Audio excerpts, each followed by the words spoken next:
Lal Bahadur stadium हो, इन stadiums को sports के लिए आप डेवलप करें ताकि हम स्पोर्ट्स का फरोग कर सकें। और आपको यह भी याद दिलाऊंगा कि बाबा शरफुद्दीन साहब की पहाड़ी में 50 एकड़ वक्फ एकड़ की लैंड है जिसको राजशेखर रेड्डी साहब ने मजलिस की नुमाइंदगी पर दी थी। वो जमीन को अगर आप उसमें से 20 एकड़ वक्फ बोर्ड अगर देती है तो वहां पे पुराने शहर के लिए एक स्पोर्ट्स एक्टिविटी का, एक फुटबॉल का एक बहुत बड़ा मरकज बना सकते हैं। कि हमको ये भूलना नहीं चाहिए कि पुराने शहर को जो लोग कहते हैं कि यहां काबिलियत नहीं है, मैं याद दिलाना चाहता हूं कि हिंदुस्तान की नुमाइंदगी करने वाले ओलंपियंस और ओलंपिक में गोल्ड लाने वालों की टीम में पुराने शहर के फुटबॉलर्स भी थे। लेकिन आज वो फुटबॉलर्स को रिकग्निशन नहीं मिल रहा है। तो मैं उम्मीद करता हूं कि मैं सीदर बाबू साहब का इस्तकबाल करता हूं पुराने शहर के इस सरजमीन पर कि आप भी यहां पे तशरीफ लाए। बहुत बहुत शुक्रिया साहब आपका। और आपको देखकर याद आता है कि आईटी भी आपके जिम्मे उसमें है। मलकपेट में एक आईटी सेंटर का जो मंजूरी जो हुई थी उसके काम को भी तेजी से करने के लिए मैं आपसे अपील करूंगा। और फिर ये भी कहूंगा कि स्किल डेवलपमेंट के लिए एक ट्रेनिंग का सेंटर ओल्ड सिटी में भी आपने असेंबली में कहा था, उसको भी अगर लाएंगे तो पुराने शहर के नौजवान जो डिग्रियां रहने के बाद भी रोजगार से महरूम है उनके हाथ में स्किल भी आएगा। तो मैं आपका फिर से इस्तकबाल करता हूं और अपील करूंगा आपसे कि इमाम और मौजनीन के 5 माह से उनके पैसे नहीं आए, मुसलसल हमको नुमाइंदगी कर रहे हैं कि नहीं आए, उसको अगर आप ग्रीन चैनल में डाल देंगे तो वो इमाम मौजनीन की पूरी हर महीने को उनके पैसे आ जाएंगे और औकाफी जायदादों का तहफ़्फ़ुज़ होगा और पुराने शहर की तरक्की होगी। और हमको उम्मीद है कि आप पुराने शहर का मुसलसल कम से कम 6 महीने में एक मरतबा दौरा करेंगे और कामों का ऐसे संगे बुनियाद रखेंगे ताकि पुराने शहर और नए शहर में कोई फर्क न रहे।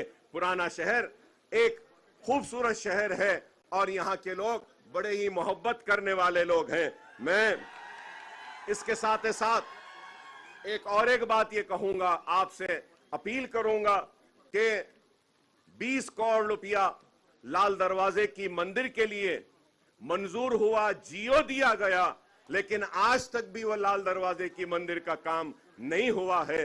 अगर आप बोलेंगे तो मैं सारे लोगों को लेकर आता हूं कि तेलंगाना का सबसे बड़ा फेस्टिवल लाल दरवाजे की इस मंदिर में होता है। वहां मंदिर का मसला है और चंद्रायन गुट्टे में भी एक चंद्रायन गुट्टे की भी मशहूर मंदिर है, वहां की उसको भी डेवलप करने के लिए। तो मैं ये कहना चाहता हूं, जो लोग कहते हैं कि हम सिर्फ मुसलमानों की नुमाइंदगी करते हैं, मैं बताना चाहता हूं कि पुराने शहर में रहने बसने वाले मुसलमान, हिंदू, सिख, ईसाई सबकी नुमाइंदगी मजलिस इत्तेहादुल मुस्लिमीन करती है और मजलिस सबको साथ लेकर चलना चाहती है। और इसके लिए हम उम्मीद करेंगे कि आपका ताउन होगा। चार मीनार की वो खोई हुई अजमत को हम बहाल करेंगे। वो गोलकुंडा फोर्ट का जो प्रोजेक्ट है 7 टूम्स का है, उसकी अजमत को भी हम बहाल करेंगे और पुराने शहर की बेरोजगारी को दूर करेंगे, तालीमी सरगर्मियों को और अच्छा करेंगे।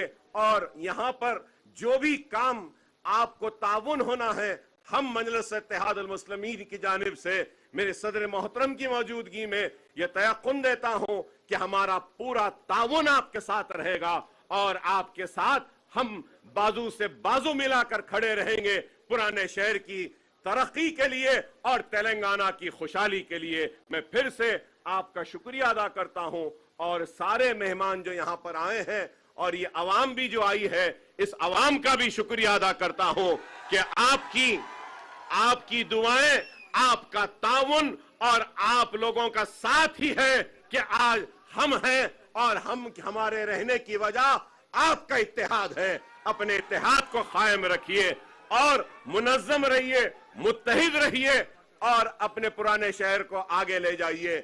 आज ही मेट्रो ट्रेन के चेक्स भी दिए गए हैं सीएम साहब का मैं शुक्रिया अदा करूंगा कि चंद्रायन गुट्टेप से भी आपका एक फेज में फिर से आने वाले कल में वहां से भी जा रहा है, मेन हब भी आ रहा है। और ये मैं पुराने शहर के लोगों को से कहूंगा कि ओवैसी हॉस्पिटल, चंद्रायन गुट्टा और एयरपोर्ट का जो वहां पे मेट्रो जा रही है, तो ये ट्रिपल डेकर होगी, डबल डेकर आपने सुना होगा, लेकिन उसकी डिजाइनिंग ऐसी है कि नीचे से भी ट्रैफिक जाएगी, फ्लाईओवर से भी ट्रैफिक जाएगी, फ्लाईओवर के ऊपर से मेट्रो ट्रेन जाएगी।